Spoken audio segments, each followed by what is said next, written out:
কিরে তুই খেয়ে দিয়ে জানলা দিয়ে এভাবে কি উকি মারছিস? কাকে উকি মারছিস?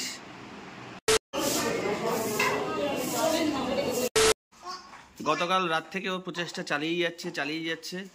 আজকে এই সকাল থেকে মোটামুটি এখন সফলতা অর্জন করতে পেরেছে।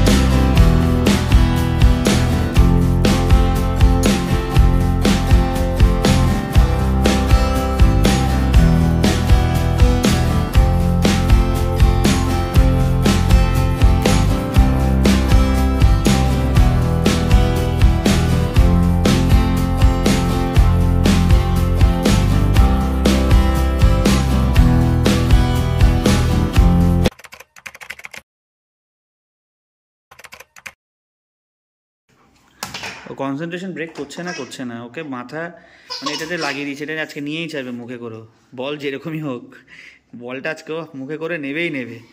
সাবাস, তুই সত্যি আমার ছেলে, বাঘের বাচ্চা নে ওটা ট্রাই কর, হাল ছাড়বি না বাবা, বলে দিচ্ছি হাল ছাড়বি না কিন্তু তোজো, তুই পারবি, আমি বলে দিচ্ছি তুই পারবি, তোকে পারতেই হবে, ঠিক আছে? তো প্রচেষ্টা চালিয়ে যাচ্ছে। আজকে এই সকাল থেকে মোটামুটি এখন সফলতাটা অর্জন করতে পেরেছে। এই যে মুখে করে আনতে পেরেছে, অনেকক্ষণ ধরে লেগে থাকার পর ফাইনালি তুমি পেরেছো বাবা। That's like my boy, love you বাবা, লাভ ইউ। দেখি আরেকবার দেখিয়ে দাও সবাইকে, একবার দেখিয়ে দাও তুমি কতটা সুন্দর পারো, দেখিয়ে দাও। নাও তো গো গো গো গো, চা নিয়ে আয়, সুন্দর করে নিয়ে আয়। কোন পয়েন্টটা ধরতে হবে বোঝ, পয়েন্টটাকে বোঝ।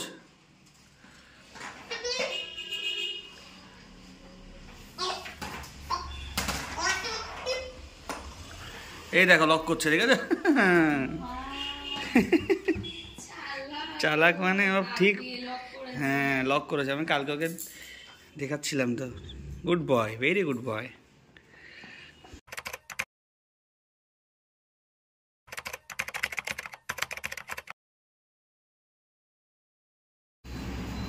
গিন্নি আজকে মাছ ভাজতে গিয়ে এই জায়গাটায় পুড়িয়ে ফেলেছে, তাই এখানে পেস্ট লাগিয়ে দিয়েছি।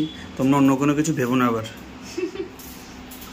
এটা কোনো স্নো বা কোনো রকম ফেয়ারনেস কোনো ক্রিম নয়, এটা একটা টুথপেস্ট, কারণ ওর এখানটায় একটু লেগেছিল তাই এটা আমি ইউজ করেছি এখানটায়।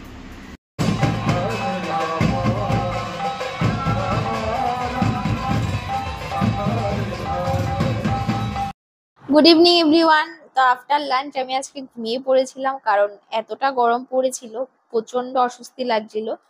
তো একটু রেস্ট করে নিয়েছি হালকা করে, ততক্ষণে ওকে অনেকটা শান্তি দিয়েছি, জ্বালাইনি এক ফোঁটা, এবার ওকে জ্বালানোর পালা।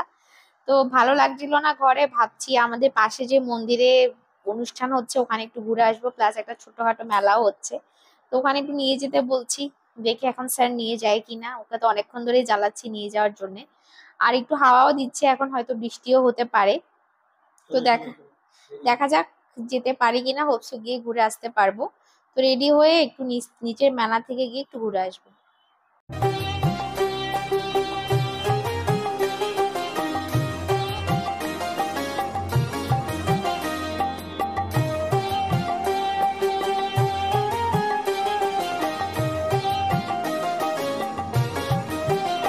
হরিহরায় নম, কৃষ্ণ যাদবায় নম, যাদবায় মাধবায় কেশবায় নম। হরিহরায় নম, কৃষ্ণ যাদবায় নম, যাদবায় মাধবায় কেশবায় নম। গোপাল গোবিন্দ রাম শ্রী মধুসূদন, গিরিধারী গোপীনাথ মদন মোহন। গোপাল গোবিন্দ রাম শ্রী মধুসূদন, গিরিধারী গোপীনাথ মদন মোহন। শ্রী চৈতন্য নিত্যানন্দ, শ্রী অদ্বৈত সীতা, হরি গুরু বৈষ্ণব ভাগবত গীতা। শ্রী চৈতন্য নিত্যানন্দ, শ্রী অদ্বৈত সীতা, হরি গুরু বৈষ্ণব বৈষ্ণব ভাগবত গীতা। শ্রীরূপ শ্রী সনাতন ভট্ট রঘুনাথ।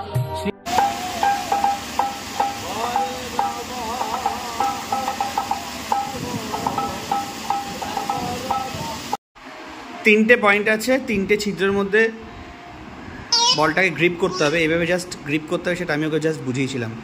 মোটামুটি 3-4 দিন ধরে মোটামুটি ও ট্রাই করেছিল, আজকে মোটামুটি সাকসেসফুল হলো। তো যা টোটালটা রাউন্ড শেপ, তাই ও ঠিকঠাক গ্রিপ করতে পারছিল না। সো এখন ছুড়ে দেবো, দেখো কীভাবে কি সুন্দরভাবে নিয়ে আসে। গো!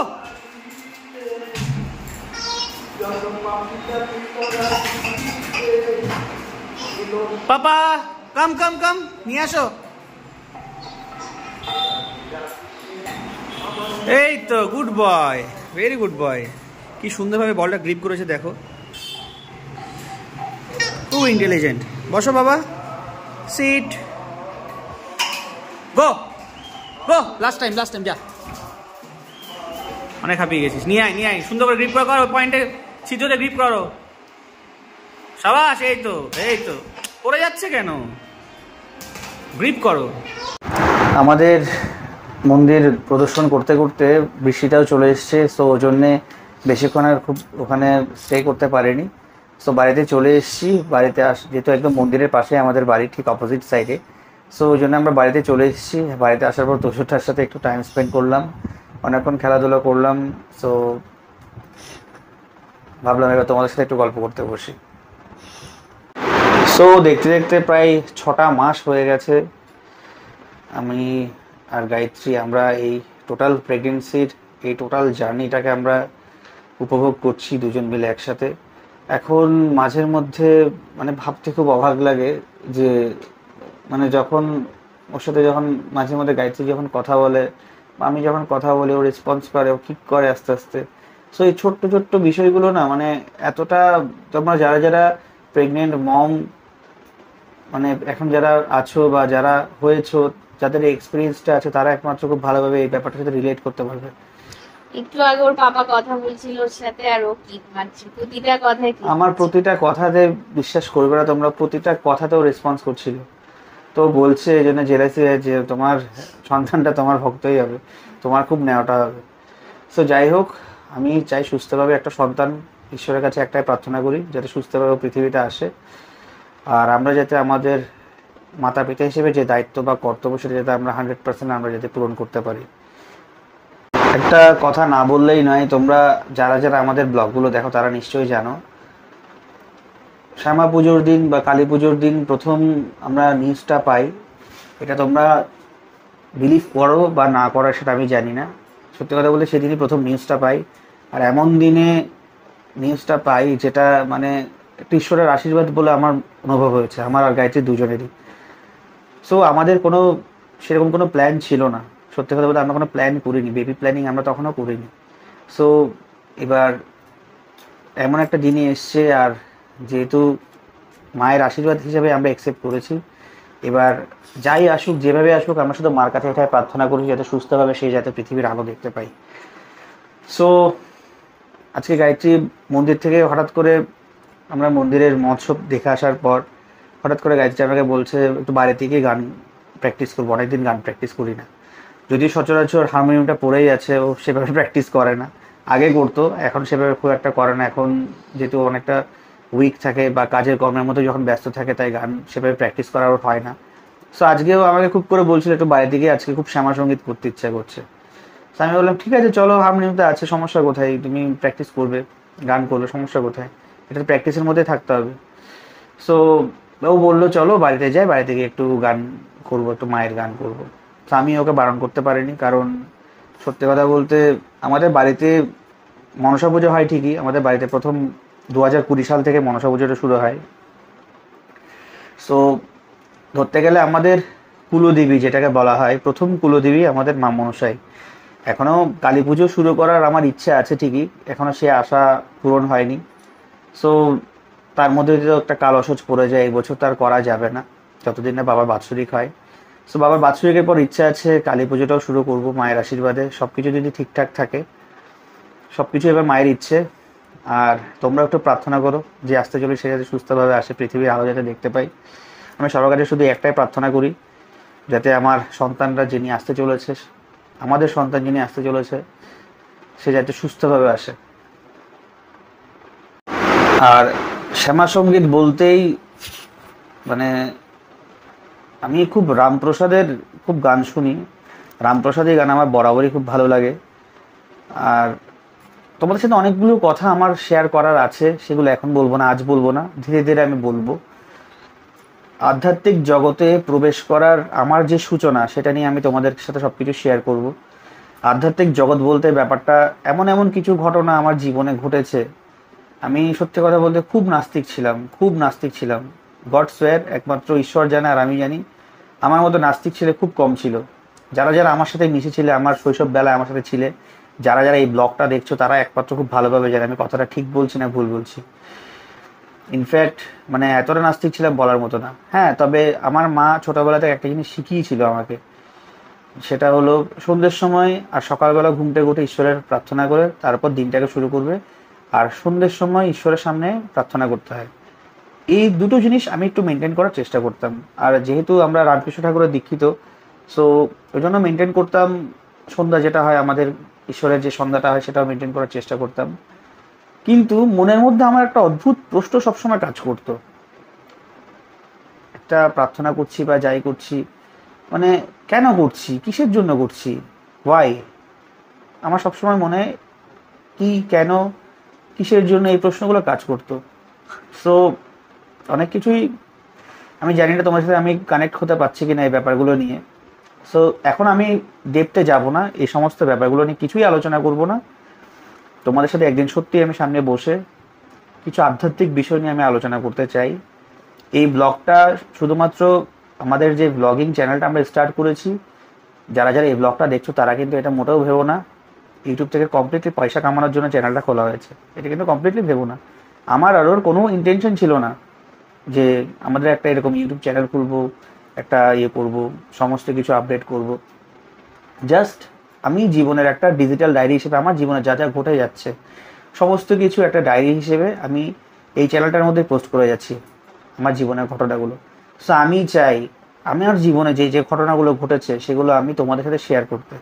সো আধ্যাত্মিক ব্যাপারটা নিয়ে যে কথাটা আমি বলছিলাম, আধ্যাত্মিক জগতের সূচনা আমার জীবনে কখন থেকে শুরু হয়েছে, কিভাবে শুরু হয়েছে, এমন এমন কি ঘটনা ঘটেছে আমার জীবনের সাথে, যেটা তোমরাও শুনে তোমরা হয়তো বুঝতে পারবে বা তোমরা হয়তো চিন্তা করবে না জিনিসগুলো কেন হয়েছে, কি হয়েছে। আমরা সত্যি কথা বলতে আমরা সনাতন ধর্মের লোকরা অর্ধেক লোকই জানি না আমাদের ধর্মটা আসলে কি, আমরা কোথা থেকে এসেছি, আমাদের ধর্মের ব্যাপারে আমাদের কোনো নলেজই নেই। সো আমি একজন ব্রাহ্মণ ঘরের পুত্র হওয়া সত্ত্বেও আমিও নিজে আমার ধর্মটাকে এখনও পরিষ্কারভাবে আবিষ্কার করতে পারিনি। এটা বলতে আমার লজ্জা লাগছে, কিন্তু এটা বাস্তব। তার কারণ আমরা জেনারেশন ওয়াইজ সেটা চলে আসছে, এই জন্যে আমাদের ধর্মটা এখন প্রায় বিলুপ্তির পথে। সো এই জন্যই কথাগুলো তোমাদেরকে না বললেই নয়, কারণ এই ব্লগটা শুধুমাত্র আমাদের ফ্যামিলিতে প্রতিদিন আমরা কি করছি, কি খাচ্ছি, কি ড্রেস পরছি, কোথায় যাচ্ছি, কার সাথে যাচ্ছি, সেটা রিলেটেড কিন্তু এই ব্লগিং চ্যানেলটা নয়। এই চ্যানেলটাতে আমার উদ্দেশ্য হলো একটাই, যাতে এখন যেটা আমার আমার নিজস্ব যেটা অভিমত তৈরি হয়েছে এখন, সেটা হলো একটাই, যে আমি এখন নতুন একটা উদ্দেশ্য নিয়ে আমি চ্যানেলের কাজ করতে চাই। সেটা হচ্ছে আধ্যাত্মিকতা, যেটা জীবনে প্রত্যেকটা মানুষেরই দরকার, জানার দরকার। আধ্যাত্মিকতা কি, জীবনে উন্নতি করতে গেলে আধ্যাত্মিকতার অবশ্যই গুরুত্বপূর্ণ। সো এই জন্যই তোমরা দেখতে পাবে রামকৃষ্ণ মঠের যারা পড়াশোনা করে তারা একটা খুব কড়া ডিসিপ্লিনের মধ্যে তারা থাকে। যারা রামকৃষ্ণ মঠে থাকে তারা একটা বিভৎস কড়া ডিসিপ্লিনের মধ্যে থাকে। আমার একটা বন্ধু আছে, বন্ধু বলা ভুল হবে, সরি, আমার থেকে অনেক জুনিয়র, আমাদের ঠিক পাড়াতেই বাড়ি। সে আমার ব্লগটা দেখছে কিনা আমি জানি না, যদিও আজকে থেকে যখন আমার এজ মানে অ্যাপ্রক্স 25 ছিল, তখন ওর বয়স ছিল সম্ভবত 21 কি 20 এরকম এজ ছিল। সেই ছেলেটা রামকৃষ্ণ মঠ থেকে পাস আউট করা ছেলে, আমাদের বেলুর মঠ রামকৃষ্ণ মঠে।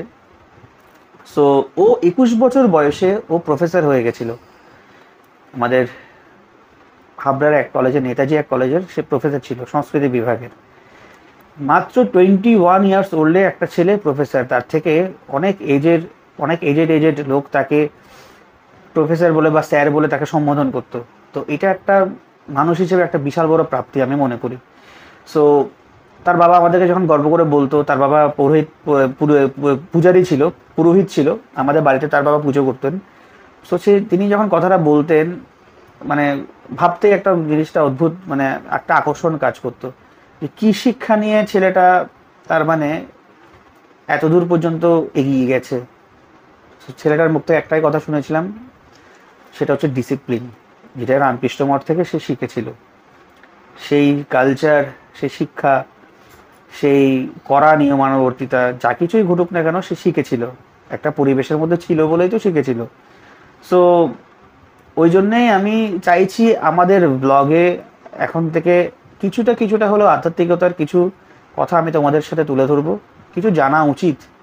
এবং সেটা শুধুমাত্র জানা উচিত বলতে আমি জানি তা বলছি না, কিন্তু আমার কথাটা বলার উদ্দেশ্য আমরা সবাই একসাথে জানবো, যারা যারা চ্যানেলটা দেখছো তাদের আর আমরা। কারণ আমাদের মাধ্যমে আমি চাইছি, আমার মাধ্যমে যদি দুটো লোক যদি কিছু জানতে পারে তো সে জানুক, সে নিশ্চয়ই জেনে সেটা দুটো লোককে বলবে। সো এভাবেই তো আধ্যাত্মিকতাটাকে ছড়াবে।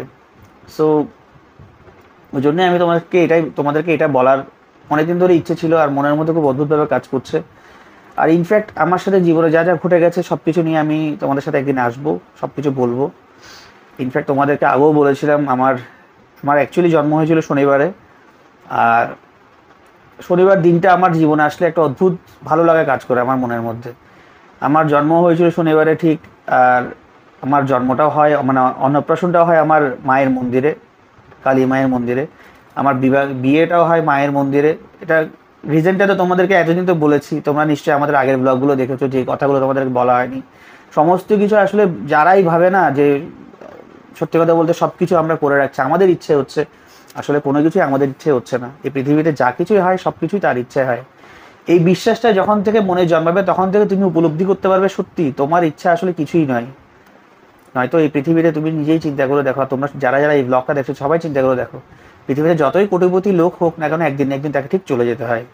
সো সমস্ত সৃষ্টি, সমস্ত কিছুই আমরা আছি একটা প্রকৃতির কড়া নিয়মের মধ্যে, সৃষ্টি ধ্বংস সব কিছুই।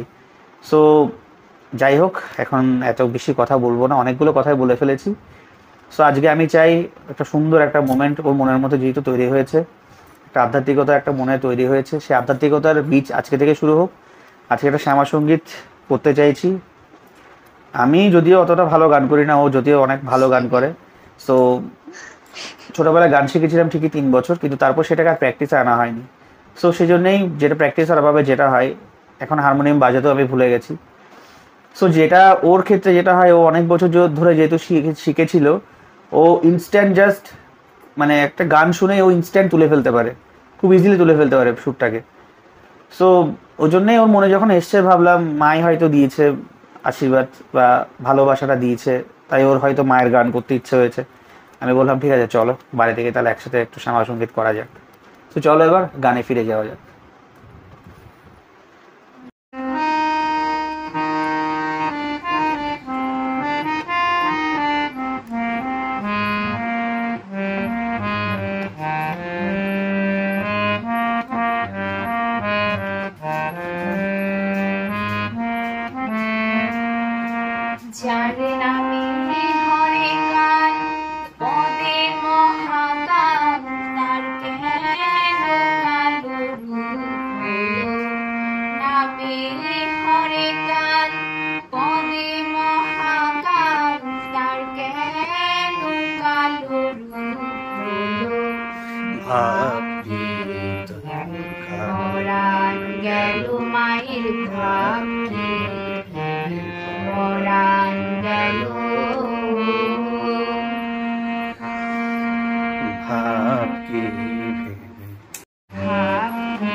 যার নামে হরে কাল পদে মহাকাল, তার কেন কালো রূপ হলো। যার নামে হরে কাল পদে মহাকাল, তার কেন কাল রূপ হলো। পরাণ গেল মায়ের ভাগ্যে, পরাণ গেল।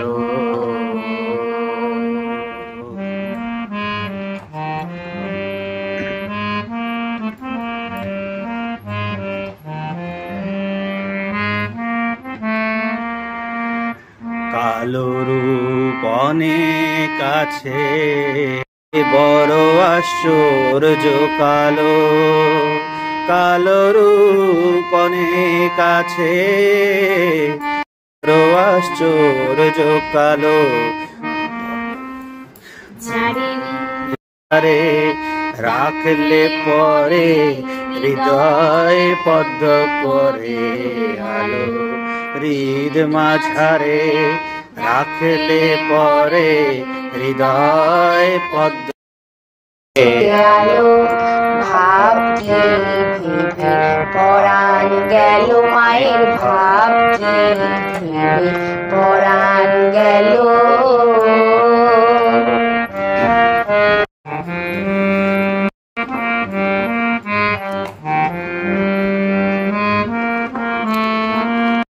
নামে কালী রূপে কালী, কালো হতে অধিক কালো। নামে কালী রূপে কালী, কালো হতে অধিক কালো। ওরে যে দেখেছে সেই মজেছে, অন্য রূপ লাগে না ভালো। যে দেখেছে সেই মজেছে, অন্য রূপ লাগে না ভালো। ভাবছি পরাণ গেল মায়ের, ভাবছি পরাণ গেল।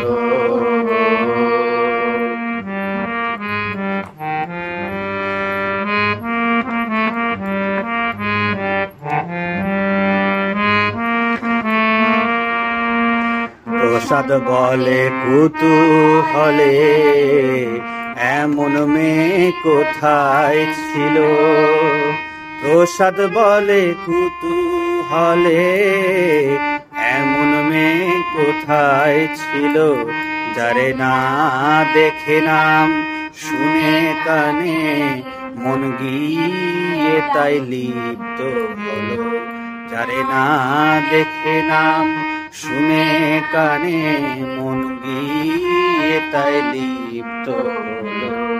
ভাবছি পরাণ গেল মায়ের, ভাবছি পরাণ গেল। যার নামে হরে কাল পদে মহাকাল, তার কেন কালো রূপ হলো। নামে হরে কাল পদে মহাকাল, তার কেন কালো রূপ হলো। ভাবছি পরাণ গেল